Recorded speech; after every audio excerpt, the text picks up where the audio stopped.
Ikhlas Hati Channel. Ikhlas mencari ilmu agama. Ikhlas dalam beribadah. Semoga mendapat ridho dan rahmat dari Allah Subhanahu wa taala. Amin ya rabbal alamin.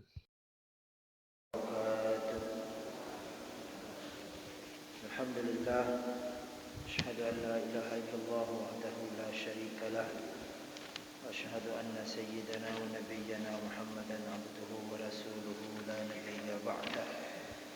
Allahumma salli ala sayyidina wa habibina wa maulana Muhammad bin Abdullah wa alihi wa ashabihi wa man tabi'ahu ila yaumil qiyamah. Para jamaah yang dimuliakan Allah Subhanahu wa taala, kita lanjutkan diskusi kita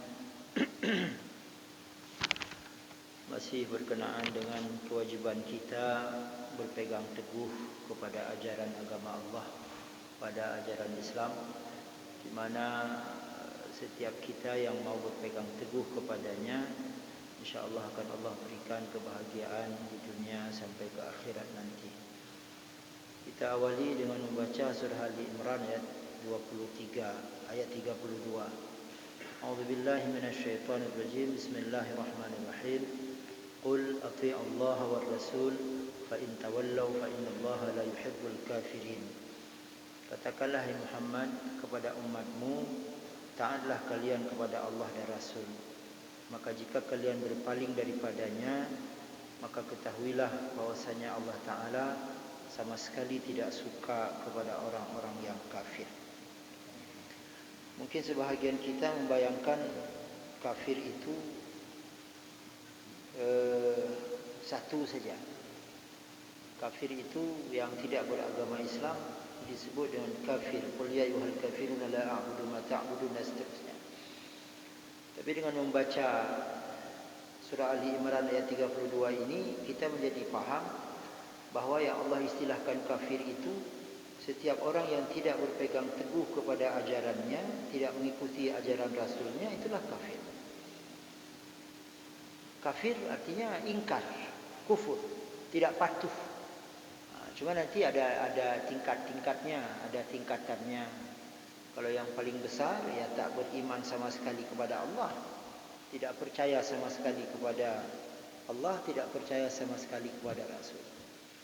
Dan ini sebenarnya menjadi satu masalah ketika tidak disampaikan salah, ketika kita sampaikan ya pahit bahwa orang-orang yang tidak salat istilahkan dengan kafir, pahit. Kita sampaikan ini pahit, bahwa orang-orang yang tidak patuh kepada Allah, tidak taat kepadanya, tidak mau melaksanakan ajarannya, itulah kafir. La yuhibbul kafirin. Allah tidak suka sama sekali kepada orang-orang yang kafir, yang ingkar kepadanya. Artinya, kalaupun Allah memberikan pemberian kepadanya, itu bukan pemberian rahmat. Allah berikan rezeki kepadanya, dia bisa bangun rumah, dia bisa punya usaha yang mapan, pemasukan yang bagus, tapi Allah berikan dengan kemurkaannya, tidak Allah berikan dengan penuh kasih sayang. Kemudian surah An-Nisa ayat 69 sampai 70. Wa may yuti'illaha war rasula fa ulaika ma'al ladzina an'ama Allahu 'alaihim minan nabiyyin was-siddiqin wasyuhada'i was-salihin wa hasuna ulaika rafiqa. Dzalikal fadlu minallahi wa kafa billahi 'alima. Dan barang siapa yang taat kepada Allah dan Rasulnya, maka mereka adalah berserta orang-orang yang Allah telah beri nikmat atasnya daripada nabi dan dari orang-orang yang sangat benar. Ini sungguh luar biasa. Satu saja kuncinya, taat kepada Allah. Allah perintahkan salat, kita salat. Allah perintahkan haji, kalau kita mampu ya kita haji. Nanti di akhirat kita akan bersama dengan orang-orang yang disayang oleh Allah, bersama para nabi, bersama dengan orang-orang yang siddiqin, yang ketika hidup di dunia ini mereka berperilaku benar, mereka menyayangi sesama makhluk Allah, sesama manusia, bahkan sesama makhluk. Mereka laksanakan semua kewajibannya, semua perintahnya, balasannya luar biasa. Di akhirat tak ada penolong lain selain Allah. Kalau Allah sudah garis bawahi dia tidak tertolong, maka tak ada yang bisa tolong. Walaupun di dunia ini dia hebat sekali, punya pangkat yang tinggi, punya pengikut yang banyak, punya harta yang banyak, punya jabatan yang luar biasa, kemana-mana dihormati, dia ditakuti. Tapi kalau Allah perintahkan dia tidak ditolong, kalau Allah perintahkan dia jangan ditolong, maka tak ada pertolongan. Lalu siapa yang akan memberi syafaat? Man dzal ladzi yashfa'u indahu illa bi'idzni. Siapa yang akan mendapatkan pertolongan, mendapatkan bantuan di akhirat nanti kalau tidak dengan seizin Allah? Tak ada. Sementara orang-orang yang ingkar kepada Allah, yang tidak taat kepadanya, habis. Tak ada lagi. Tak ada lagi penolong, tak ada lagi pembantu. Walaupun di dunia ini sekali lagi dia dikagumi, dia disanjung-sanjung. Jadi mereka akan bersama dengan para nabi dan juga para orang yang meninggal syahid dan orang-orang saleh. Dan alangkah baiknya mereka sebagai sahabat yang rapat. Kita tidak pernah bertemu dengan Nabi Muhammad ketika hidup di dunia ini, tidak pernah bertemu dengan Nabi Allah Adam, tidak pernah bertemu dengan Nabi Saleh dan lain sebagainya. Tapi di akhirat nanti kita akan bersama mereka. Seperti sahabat karib, seperti teman yang sangat akur ketika hidup di dunia ini. Kita tidak bertemu dengan Luqmanul Hakim sebagai seorang saleh yang Allah abadikan dalam Al-Quran. Tapi kalau kita jaga ketaatan kita kepada Allah, nanti kita seperti sahabat dekat, seperti sahabat karib. Dan demikian itulah karunia Allah Subhanahu wa taala. Dan cukuplah Allah sebagai penolong, cukuplah Allah sebagai zat yang maha mengetahui segala gerak-gerik kita, segala ibadah kita. Dan ini pun luar biasa kami rasa, agar ibadah yang kita lakukan, bagaimana di ujung perintah puasa itu ada perintah la'allakum tattaqun. Mudah-mudahan engkau bertakwa. Coba kita rasakan bagaimana tingginya ketaatan orang ketika sedang puasa. Ketika sedang puasa, kita pulang ke rumah jam 3 siang, panas luar biasa. Di sana sudah ada es jeruk mungkin, es buah, sudah ada makanan yang kita sukai, yang lezat-lezat di atas meja. Ya paling-paling kita hirup baunya saja. Kita tak akan makan. Karena kita sadar belum tiba saatnya, kita tak akan sentuh. Tak akan sentuh makanan itu. Paling-paling setelah kita lihat, ya kita keluar, kita tidur, kita istirahat. Atau kita keluar rumah, kita jalan-jalan. Nanti begitu pas waktu berbuka, kalau kita di Aceh ditandai dengan bunyi sirine, tret, baru kita ambil Bismillahirrahmanirrahim. Yang sempat baca doa Allahumma barik lana. Tapi saya perhatikan orang buka puasa, ya sudah agak jarang-jarang Allahumma barik lana. Seolah-olah disimpan sebentar, karena terlalu haus. Bismillah pun kadang tak ada, langsung pegang guru-guru. Bismillahirrahmanirrahim, Allahumma barik lana, lupa. Baru kita makan. Nah, itu sebenarnya nilai-nilai puasa itu yang harus kita implementasikan dalam kehidupan di luar puasa.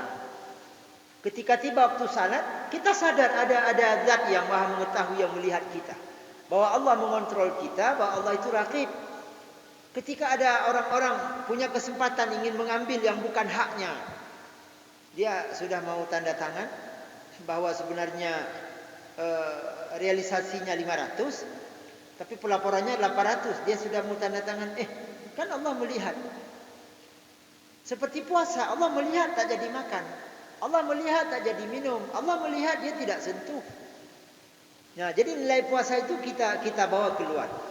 Nah, ini salah satu makna wa kafa billahi alima. Kita tak ada tujuan bahwa ibadah kita pamer-pamer. Seperti kita yang sering salat berjamaah maghrib di sini, tak ada satu pun di antara kita insya-Allah yang tujuan pamer atau ada tujuan nanti saya mau calonkan diri sebagai kecil supaya saya dipilih, maka rajin-rajin ke masjid dari sekarang. Tidak. Ikhlas. Harapannya lillahi ta'ala. Cukup Allah yang mengetahui. Jadi nanti ketika kita pulang ke rumah, kita tetap ibadah. Di depan orang baca Quran, kita di rumah baca Quran, di depan orang kita baik, di belakang orang juga kita baik. Berarti itu sudah masuk wa kafa billahi alima. Tapi kalau ini tidak masuk, ini aneh. Ada orang ibadah, ada orang baca Quran bolak-balik, tak cukup 1 halaman, 2 halaman, 3 halaman, 10 halaman. Tak ada orang, Al-Quran disimpan. Besok insya Allah 1 Rajab. Kalau saya lihat di kalender, Di kalender yang saya lihat besok, tapi ada yang mengatakan Kamis, tapi wallahu alam. Tapi nampaknya betul besok. Ketika tak ada orang lain, dia seorang diri tidak puasa. Tapi ketika ada orang lain, dia puasa. Ketika orang sudah puasa, dia puasa juga. Karena tak enaklah orang-orang puasa, dia tak puasa tak enak. Ini tak ada nilainya sama sekali.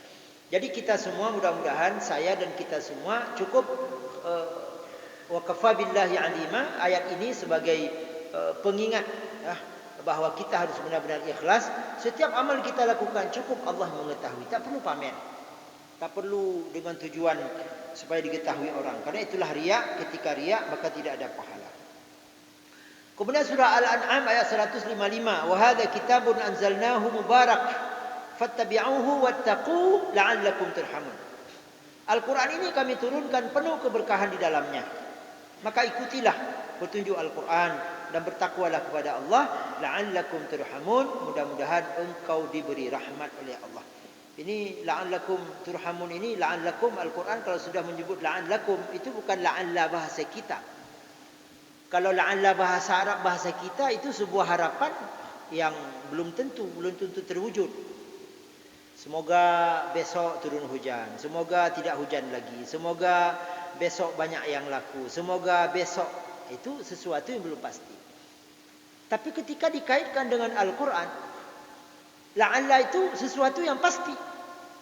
Maka kalau kita mengikuti Al-Quran, bertakwa kepada Allah, pasti Allah berikan rahmat. Dan saya yakin semua kita mendambakan rahmat ini. Buat apa dapat rezeki yang banyak, dapat makan yang luar biasa, dapat rumah yang bagus, dapat jabatan yang tinggi, tapi tidak ada rahmat. Tak ada artinya. Karena semua yang didambakan oleh manusia itu adalah rahmat. Kalau rahmat itu walaupun sedikit, luar biasa sedikit. Antara lain kita makan yang sedikit, makanan yang penuh rahmat Allah. Maka energi yang timbul dari makanan itu akan membawa kita kepada kebaikan. Kita akan salat, kita akan puasa. Seperti beberapa hari yang lalu, saya didatangi oleh seorang tamu. Menurut saya luar biasa tamu ini. Luar biasa, kalau saya sebut luar biasa jahat, tak berani juga. Tapi kira-kira begitu. Selama dia duduk dengan saya, kalau tidak saya stop, nampaknya bicarakan orang terus. Ini apa si pola ini begini, apa si pola ini begini, apa si pola ini begini. Tak tanggung-tanggung bahasanya PKI. Si fulan PKI, si fulan anak PKI, si fulan luar biasa. Sampai saya bilang, "Bang, ini adik ingatkan abang ya. Kalau orang lain tak berani ingatkan abang. Abang tahu tidak dosa ketika kita mengatain manusia itu gak ada jalan taubatnya. Nanti abang sudah di pintu syurga, di stop. Kamu mau kemana? Mau masuk syurga, tapi masih ada tanda dosa di tubuhmu. Coba saya periksa. Mungkin apakah hitam di bahunya, hitam di mana? Masih ada tanda dosa, diperiksa. Oh, rupanya kau masih ada sangkut paut dengan si fulan. Kau pernah katain dia anak PKI. Kau pernah katain dia begini. Kau pernah katain dia begitu. Dipanggil. Orang yang dikatain itu dipanggil. Ini orang ini mau masuk syurga. Tapi dia ada dosa dengan kamu. Dulu pernah dia katain kamu begini. Dia fitnah kamu. Kalau kamu maafkan dia, dia masuk syurga. Kalau kamu tidak maafkan dia, ya selesaikan dulu. Tak ada lagi maaf di akhirat. Seorang anak pun tak akan memaafkan ayah dan ibunya. Seorang orang tua tak akan memaafkan anaknya. Tidak maaf. Ketika tiada maaf, sudah di depan pintu syurga, batal. Selesaikan dulu. Oh, setelah diselesaikan, berapa lama singgah di neraka? 5 tahun. Ya singgah dulu 5 tahun di neraka. Kalau sangat parah 10 tahun, ya 10 tahun singgah di neraka. Jadi, la'allakum turhamun. Jadi dengan kita hindari itu, hindari dosa dengan Allah, hindari dosa dengan manusia, pasti kita diberi rahmat. Dan itu yang kita dambakan. Jadi hidup ini walaupun dapat rezeki yang sedikit, tapi penuh dengan rahmat. Untuk apa rezeki banyak tapi laknat? Rezeki banyak luar biasa, tapi energi yang timbul, matanya, telinganya, mulutnya, sikapnya, tindak tanduknya, perilakunya, semua mengarah kepada neraka. Akibat rezeki yang dia makan tidak ada berkahnya, tidak ada rahmatnya. Jadi bagaimana cara untuk mendapatkan rahmat Allah, untuk mendapatkan kasih sayang Allah? Ini, ikuti Al-Quran. Untuk tahap awal sering baca dulu. Sering baca. Oh, saya tidak tahu arti Al-Quran. Tidak apa-apa, sering baca dulu. Supaya ada rasa cinta terhadap Al-Quran di hati. Sebab ketika Al-Quran tidak dicintai, maka dia tidak akan dibaca. Kalau handphone, insya Allah semua kita, walaupun tidak 100%, ya mungkin 99% orang cinta handphone. Apalagi handphone Android, sampai sebelum tidur buka.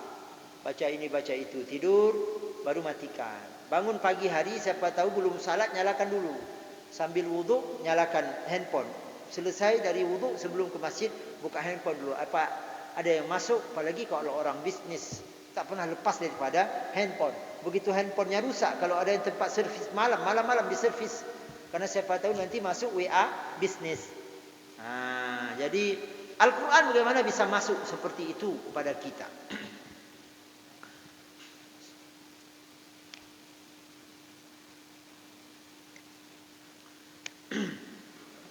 Selanjutnya marilah kita perhatikan beberapa hadis Nabi sallallahu alaihi wasallam tentang kewajiban kita taat kepada ajaran agama.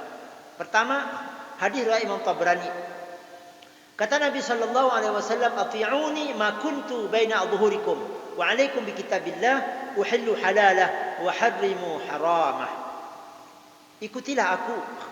Ya. Kata Nabi, taatlah aku atau ikutilah aku selama aku berada padamu. Itu ketika Rasulullah masih hidup, dan maksudnya setelah Rasulullah tiada, masih ada hadis-hadis beliau, masih ada ayat-ayat yang beliau tinggalkan.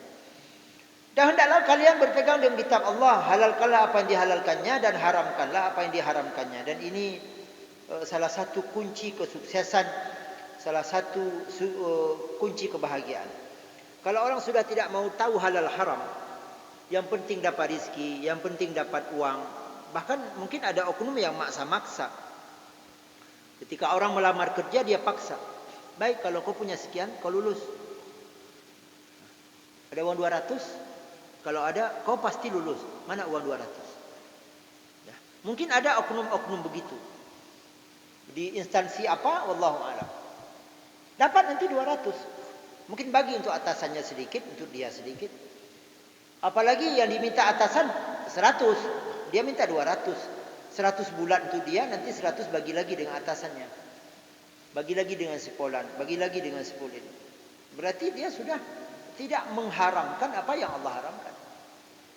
Padahal konsekuensinya jelas. Ar-rashi wal murtashi finnar, pemberi sogok dan penerimanya sama-sama di neraka, satu tempat. Walaupun dia ahli ibadah. Ibadah luar biasa, selalu salat jamaah, dia bantu orang miskin, selalu haji, selalu umrah, dia bangun masjid, dia bangun pesantren, dia tolong fakir miskin, dia bangun jalan. Tapi dia makan sogok. Atau dia bekerja dengan cara sogok di neraka. Neraka tak ada arti ibadahnya. Maka apa yang Allah haramkan kepada kita, haramkan, jangan halalkan. Apa yang Allah halalkan, jangan kita haramkan. Allah halalkan kita makan, ya makan, kecuali kita sudah sakit. Ada orang asam urat, ada makanan tertentu, kata dokter, ini jangan sekali-kali kau makan. Kalau kau makan nanti akan naik dari 20 nanti menjadi 50, nanti bahaya jantungmu, ginjalmu dan sebagainya. Itu bukan mengharamkan apa yang Allah halalkan. Berarti karena dia sedang sakit, ada maniknya. Nah, jadi apa yang Allah haramkan, haramkan, jangan halalkan. Tapi mungkin ketika musim pilkada, banyak oknum-oknum yang seperti ini. Dia melanglang buana kemana-mana. Apakah itu calon anggota dewan, calon pimpinan daerah dan lain sebagainya. Datang melalui timnya bagi-bagi. Bahkan katanya, saya tidak bisa bertanggungjawabkan apa yang saya sampaikan. Katanya, siapa katakan wallahu a'lam. Ada yang dibuat data. Dia datang, pasti kau pilih. Pasti. Tulis dulu. Awas nanti kalau tak ada suaranya. 200 kan? Ini uang 200. Dicatat. Jadi setelah selesai nanti dihitung berapa suara di kampung itu. Di data dia misalnya ada 300, suaranya 290. Tidak apa-apalah, 10 hilang. Tapi kalau di datanya 300 tapi yang ada suara untuk dia 10, dia akan datangi orang-orang itu, akan dituntut dan lain sebagainya. Jadi sudah seperti itu sudah. Lalu halalkah setelah nanti dia terpilih? Dia terpilih dengan sistem sogok seperti itu. Selama dia tahun dia duduk di kursi goyang itu. Dia kemana-mana, dia bisa keluar negeri dengan uang rakyat. Tidak. Ar-rashi wal murtashi finnar. Sama. Ada yang lebih parah dari itu. Ya, ada yang lebih parah dari itu. Sampai katanya, ini katanya lagi, saya tidak tahu kata siapa. Kompor gas, orang minta kompor gas dikasih. Kompor gas. Kalau kau beri kompor gas, kami akan pilih. Dikasih. Kemudian untuk masuk instansi tertentu, kadang kita dengar juga begitu. Kalau tak ada uang 200, tidak perlu coba-coba kau di situ, tak akan lulus. Kalau ada 200, kau pasti lulus. Lalu bagaimana hukumnya orang yang melamar itu dengan bayar 200? Sama. Yang menerima itu sama juga. Sehingga ada orang-orang yang disingkirkan gara-gara tidak ada uang 200. Padahal prestasinya bagus. Bagus, dia bagus, sebagus-bagusnya. Tapi karena tak ada uang 200, ya pupus di tengah jalan. Baik. Taraktu fikum syai'aini lan tadillu ba'dahuma. Kitaballah wa sunnati. Rawul Hakim. Mungkin di riwayat lain nanti beda lafal hadisnya. Kalau riwayat Hakim begini. Aku tinggalkan padamu dua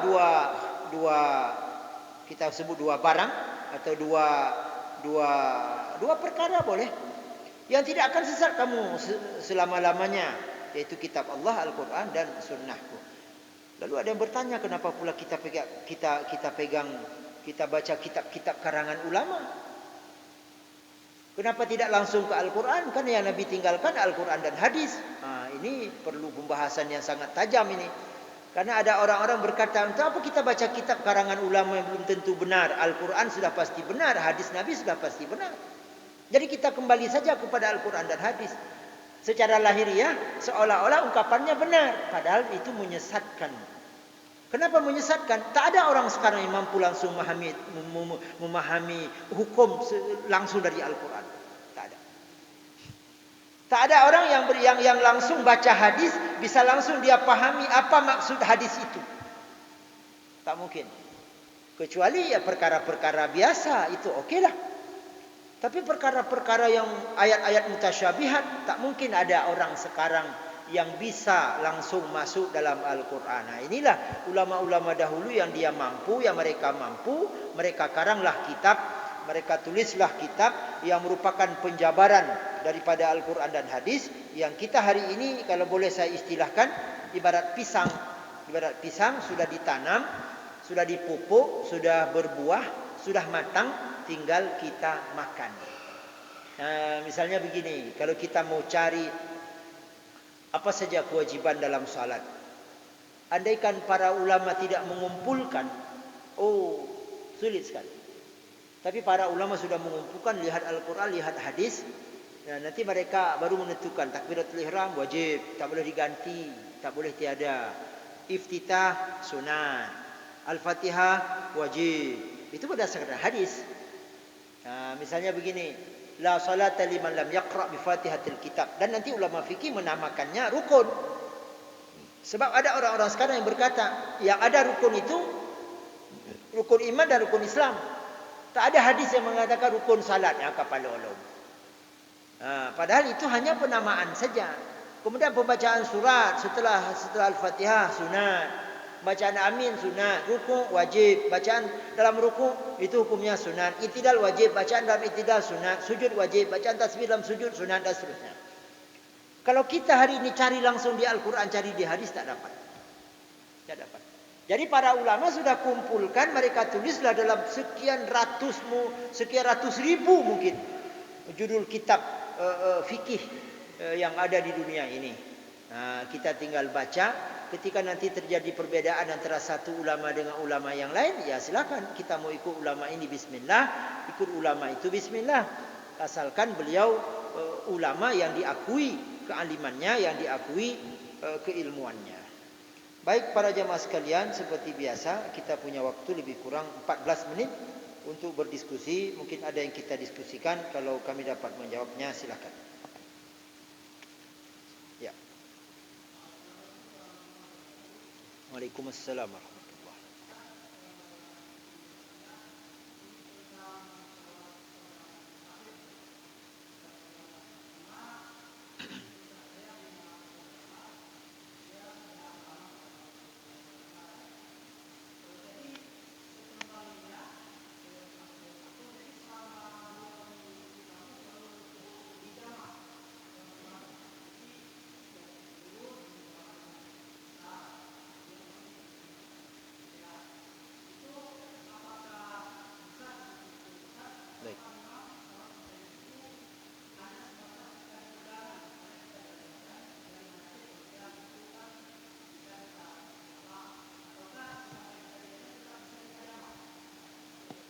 Baik. Yang dimaksud dengan kampung dalam bahasa fikihnya mukim. Artinya kita lahir di sini di Batok. Kemudian di usia 40 tahun kita pindah ke Melabu. Berarti Batok ini sudah bukan lagi kampung kita. Kita sudah bermukim di sana, sudah buat rumah di sana. Kalau bahasa kasarnya hidup mati kita di sana. Kemudian kita berangkat kembali ke Batok. Berarti Batok ini sudah bukan lagi kampung kita. Kita sudah mukim di sana. Ada ulama fikih yang berpendapat ketika kita menetap sebentar karena ada satu tugas di satu tempat, maka selama urusan itu belum selesai, boleh jamak dan qasar sampai 18 hari 18 malam. Tapi itu batas maksimal yang pernah saya baca. Ada yang mengatakan 3 kali 24 jam, 3 hari 3 malam. Dan ada sebahagian ulama kalau urusan itu belum selesai, bisa 18 hari 18 malam. Misalnya kita ke Luk Semawe, kita ngurus sertifikat tanah dan ngurus ngurus mau jual tanah dan lain sebagainya lah. Maka selama urusan itu belum selesai, bisa sampai 18 hari 18 malam kita masih dianggap musafir dan masih boleh qasar dan masih boleh jamak. Insyaallah begitu. Tapi kalau memang tujuan kita memang ke sana, tujuan kita memang ke situ dan urusan kita sudah selesai, cuman kita berfikir alah tidak pulang dulu, berarti kita tidak musafir lagi. Berarti kita sudah orang mukim. Ketika mukim salatnya sudah seperti biasa, tak boleh qasar lagi, tak boleh jamak lagi. Insyaallah begitu. Ya.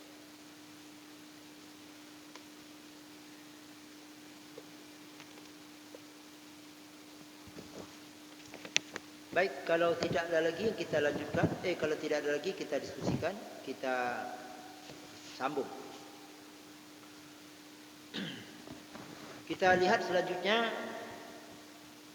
beberapa contoh dari kehidupan Rasulullah sallallahu alaihi wasallam untuk menjadi pedoman, untuk menjadi tauladan bagi kita. Saya baca seperti ditulis di sini.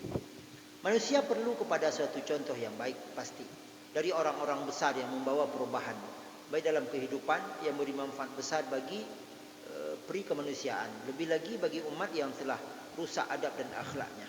Itu pasti. Jadi kita perlu contoh, perlu ada figur. Kalau figur yang kita jadikan figur salah, ya tentu nanti arahnya juga akan salah.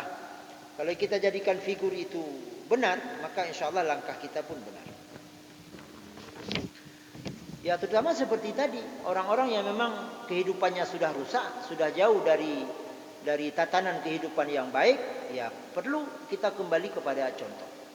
Baik bagi kaum muslimin terdapat contoh yang sangat baik dan sangat utama pada diri Nabi Muhammad sallallahu alaihi wasallam, dan bahkan beliau merupakan contoh yang paling baik di seluruh alam. Tak ada contoh lain. Tak ada contoh lain yang sehebat Nabi Muhammad, dan mungkin tak ada orang yang sanggup berperilaku seperti perilaku Nabi Muhammad. Coba bayangkan misalnya beliau selalu dizalimi oleh seorang Yahudi, disirami dengan kotoran onta dan kencing onta. Selalu begitu. Beliau lewat disiram. Siram dengan kencing onta dengan kotorannya. Kan baju Rasulullah sering putih. Dan memang mungkin 90% pakai Rasulullah putih. Pulang, ganti. Dan Rasulullah cuci baju sendiri. Besok lewat lagi. Kalau kita, mungkin ketika ada yang zalim seperti itu, kita pasti akan lihat. Akan lihat siapa dia, bila perlu pakai batu, pakai ketapel, mungkin pakai kayu. Tapi Rasulullah lihat ke atas pun tidak. Karena beliau berfikir kalau saya melihat ke atas, dia akan ketakutan, dia akan turun cepat-cepat, mungkin dia akan jatuh. Ketika suatu saat Rasulullah lewat, tak ada yang siram, tak ada yang zalimi. Barulah beliau melihat. Ketika beliau lihat kosong. Setelah Rasulullah selesai di masjid, pulang lagi, singgah di tempat itu, beliau bertanya di sekitar tempat itu. Kemana orang yang biasa nongkrong di atas pohon itu? Orang-orang menjawab, dia sakit. Apa sikap Rasulullah? Pulang ke rumah, ambil makanan, beliau ketok pintu si Yahudi ini. Yahudi bertanya, siapa di luar? Saya, Muhammad. Takutlah dia. Bergetar dia, langsung berkeringat.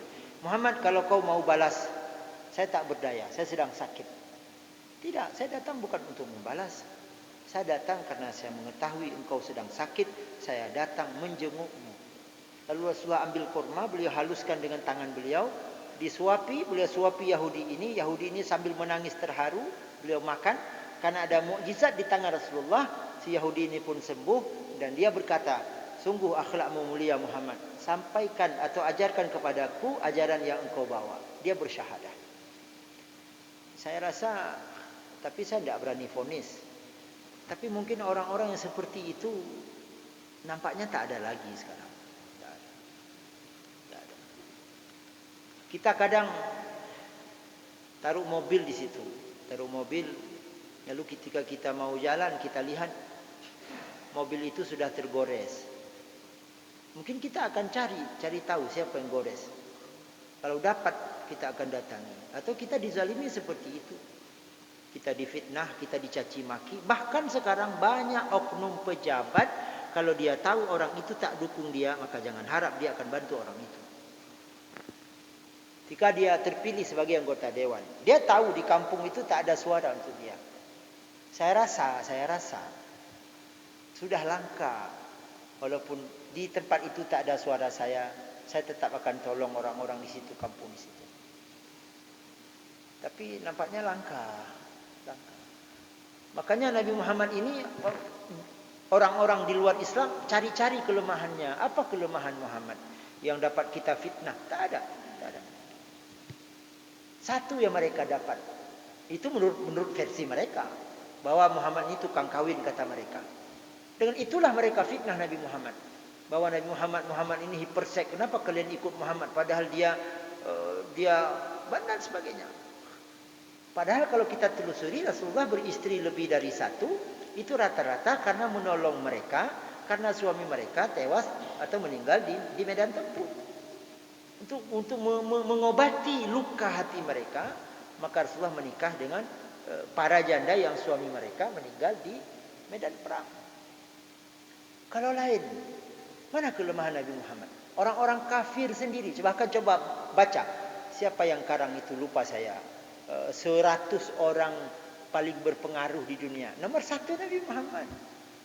Dan banyak ceritanya. Seperti misalnya Raja Negeri Rum pada saat itu namanya, kalau saya tidak salah baca, Hirakl.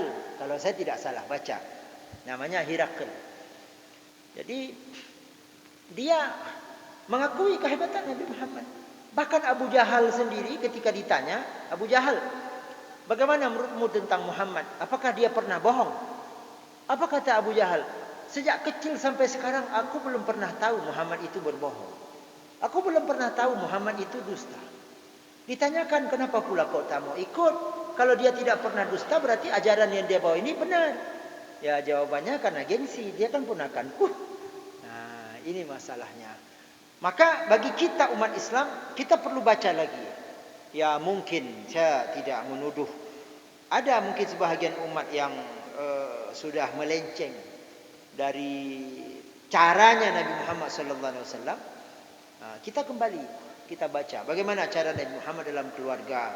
Bahkan mungkin ada orang-orang sekarang, oknum suami, istrinya seperti budak, istrinya seperti hamba sahaya, hampir 24 jam kerja terus. Nah, coba kita tarik lagi, bagaimana Nabi Muhammad SAW. Beliau kalau baju kotor cuci sendiri, kalau ada baju yang sobek beliau jahit sendiri. Rasulullah punya kuda, beliau mandikan sendiri. Beliau punya taman bunga, Rasulullah siram sendiri. Oh, saya tak mau cuci baju, ya cari pembantu. Misalnya begitu, misalnya. Kemudian begitu juga dengan tetangga. Bagaimana Rasulullah SAW dengan tamu dan sebagainya. Dan di surah Al-Ahzab ayat 21 Allah Subhanahu wa taala berikan petunjuk kepada kita, laqad kana lakum fi rasulillahi uswatun hasanah liman kana yarjullaha wal yawmal akhir wa dzakarallaha katsira.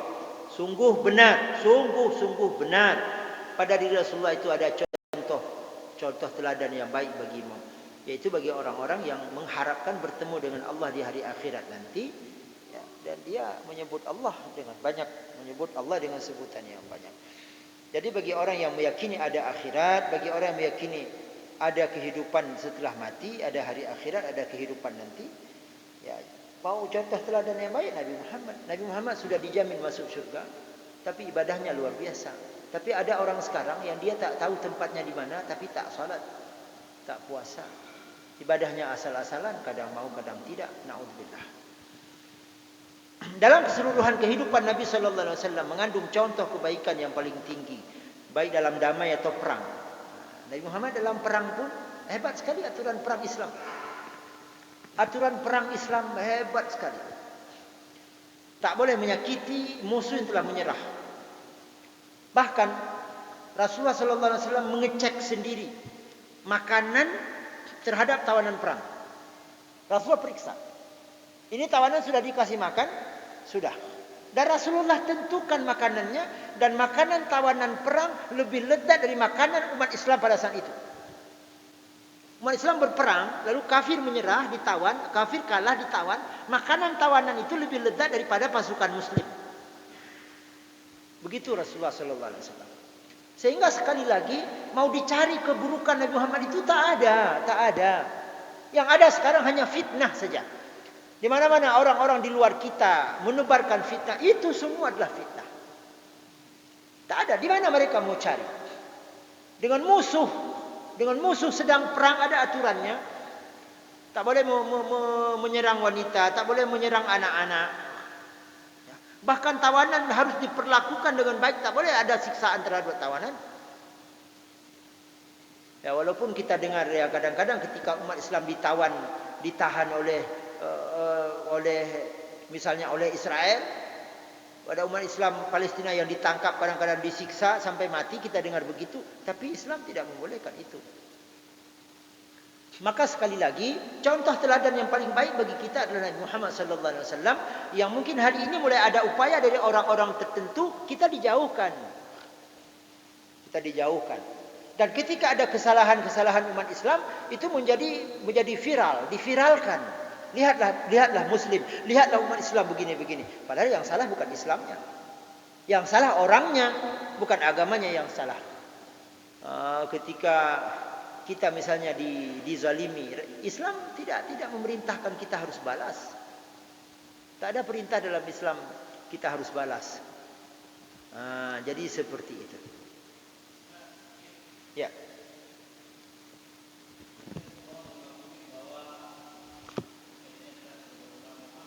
Sallallahu alaihi wasallam.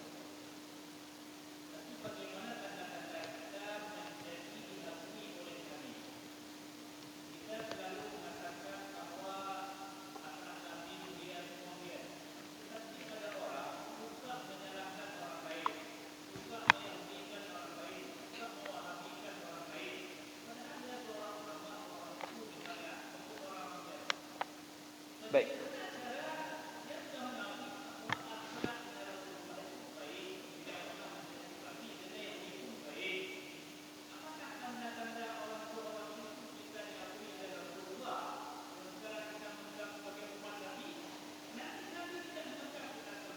Naudzubillah.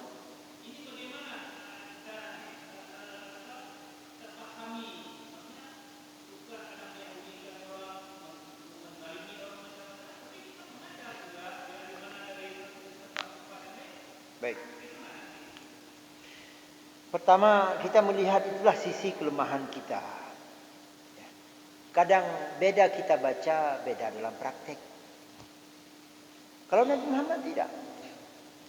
Itu salah satu kelemahan kita. Saya rasa solusi yang paling pertama adalah kita perlu banyak introspeksi diri, ya, menilai diri, ibarat senter, kita senter. Soal kelemahan, ya kita manusia ini banyak sekali kelemahan. Kita berupayalah kita untuk memperbaiki.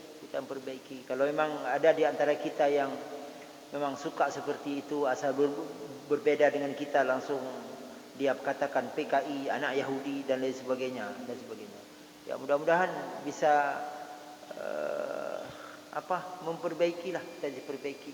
Jadi kalau saya lebih melihat kepada arah, bukan beliau tidak tahu, tapi itulah kelemahan kita manusia. Mudah-mudahan dengan kita bertaubat, Allah Subhanahu wa taala menerima dan Nabi Muhammad pun menerima. Sebab ketika tegas dan nanti kita akan bertemu dengan hadis itu, tidak termasuk dalam umatku pencaci maki. Tidak termasuk umatku pelaknat orang lain. Tapi ya kita harus melihat juga. Jangan pula nanti ketika ada orang lain mencaci orang lain, melaknat orang lain, kita langsung vonis dengan hadis ini bukan umat Nabi. Jangan juga. Jadi kita lihat ya, mudah-mudahan itu kelemahan beliau. Mungkin temperamennya memang begitu. Mungkin lagi anak pukat. Yang anak pukat, awak pukat, dia je dengar bahasa. Lumbuh contoh Sabah bahasa Aceh. Alah. Hana deh lu kujuk pegala.